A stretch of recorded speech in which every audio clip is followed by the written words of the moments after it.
নমস্কার বন্ধুরা, আমি বিপ্লব সুরিয়া কিচেন থেকে আবারও চলে এসেছি একটা নতুন রেসিপি নিয়ে। আলু, কাঁচকলা আর কলমি শাক দিয়ে পাতলা একটা ঝোল। তো চলো কিভাবে বানাই শুরু করি।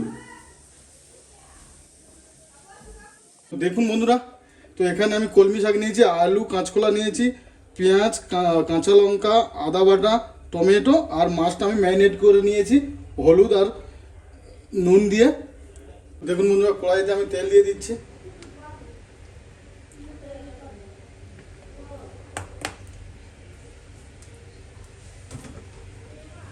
দেখুন বন্ধুরা, তো আমার তেল এখানে গরম হয়ে গেছে। তো এবার আমি মাছগুলো এক এক করে ভেজে নেব।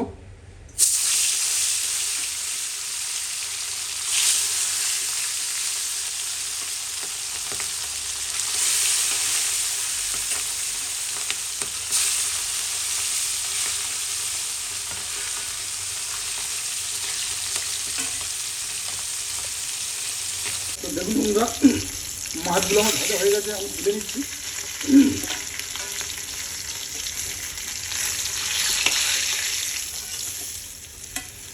দেখতে পাচ্ছেন,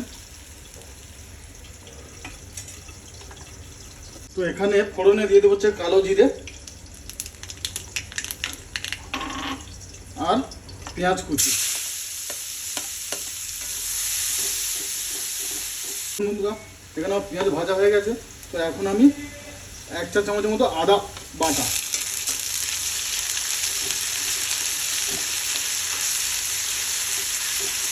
আর দিয়ে দেবো কাঁচা লঙ্কা কুচি।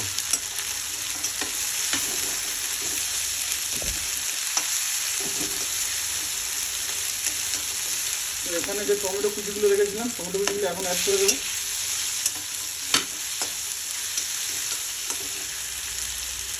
এবারে দিয়ে দেবো হচ্ছে আধ মতো নুন।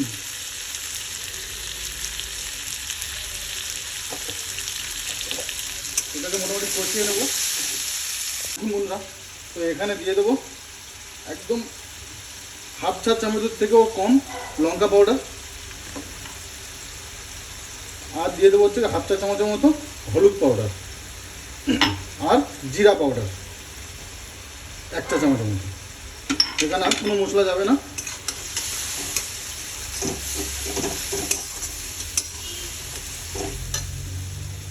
দেখুন বন্ধুরা, তো এখানে এখন আমি এবারে কাঁচকলা দিয়ে দিচ্ছি আর আলু।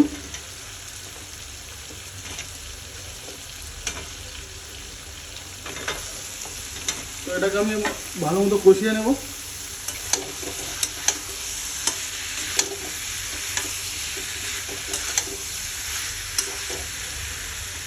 এবারে দিয়ে দেবো হচ্ছে কলমি শাক।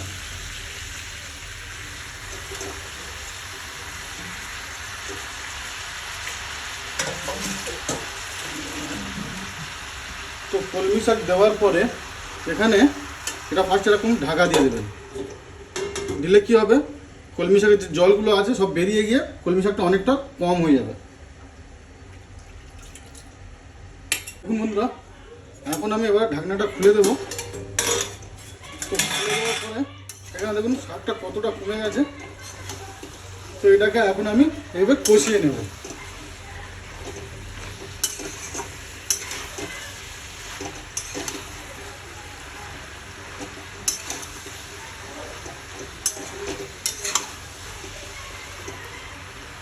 দেখুন বন্ধুরা, তো এখানে এখন আমি জল দিয়ে দেবো। আমি জল দিয়ে দিচ্ছি।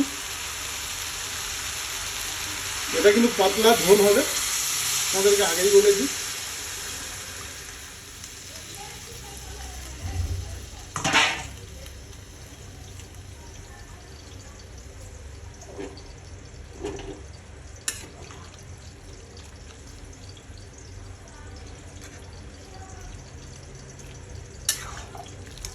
তো দেখুন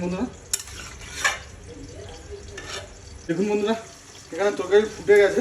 তো এখন আমি মাছগুলো দিয়ে দেবো।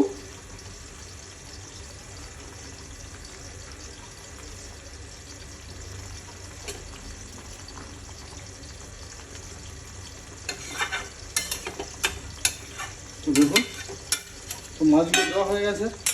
তো এবারে এটাকে প্রায় আমি 15 মিনিট মতো ঢেকে রাখবো। তো দেখুন বন্ধুরা, এখানে আমার 15 মিনিট হয়ে গেছে। তো আমি তরকারিটা খুলে দিয়েছি ঢাকনা। তো এখন আমার তরকারি প্রায় রেডি। তো আমি এখন নামিয়ে নেব। দেখুন বন্ধুরা, আমার তরকারিটা কেমন এসছে।